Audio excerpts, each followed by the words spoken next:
நான் உங்கள்ட்ட மகாபாரதத்துலருந்து ஒரு இன்சிடென்ட் ஷேர் பண்ணணும்னு ஆசைப்படுறேன். அதுல பார்த்தீங்கன்னா, கர்ணர், அர்ஜுனன் 2 பேருமே வில் வித்தையில ரொம்ப சிறந்தவங்க தான்.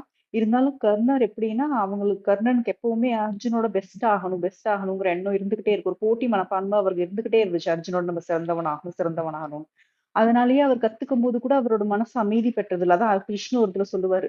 அவருக்கு ஒரு சாபத்தினாலேயும் இருக்கும். அவருக்கு ஒரு வித்தை சரியான நேரத்துல மறந்து போயிரும். பட் அந்த சாபமே ஏன் இருக்கு அப்படிங்கிற மாரியும் அவர் சொல்லுவாரு. இப்ப நீ ஒரு விஷயத்த கத்துக்கும்போது பீஸ் ஆஃப் மைண்டோட கத்துக்காம அடுத்தவங்களோட போட்டி போட்டுக்கிட்டே இருக்கணும் அப்படிங்கிற எண்ணம் வரும்போதுமே, அந்த விஷயமே நம்மள அந்த வித்தைய மறக்க வச்சுரும். ஏன்னா ஸ்ட்ரெஸ் ஆயிட்டு நம்ம அத கத்துக்குவோம். அப்ப சரியான டைம் வரும்போது அது நமக்கு மறந்துரும்.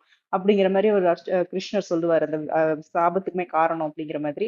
ஆனா நம்ம அர்ஜுன பாத்தீங்கன்னா, அர்ஜுனும் வில் வித்தையில ரொம்ப பெரிய சிறந்தவர் தான். ஆனா அவர் எப்பவுமே கர்ணரோட போட்டி போடணும் அப்படின்னு நினைச்சதில்ல. அவர் தன்னோட மட்டுமே தான் நேத்துக்கு இன்னும் பெஸ்ட் ஆனோமா, இன்னைக்கு நேத்தோட இன்னைக்கு பெஸ்ட் ஆனோமா, இன்னையோட நாளைக்கு இன்னும் எப்படி பெஸ்ட் ஆகுறது அப்படிங்கிற மாரி தான் அவர் யோசிச்சனால, அவர் வில் வித்தையில இன்னும் சிறந்தவரா அவரால ஆக முடிஞ்சது.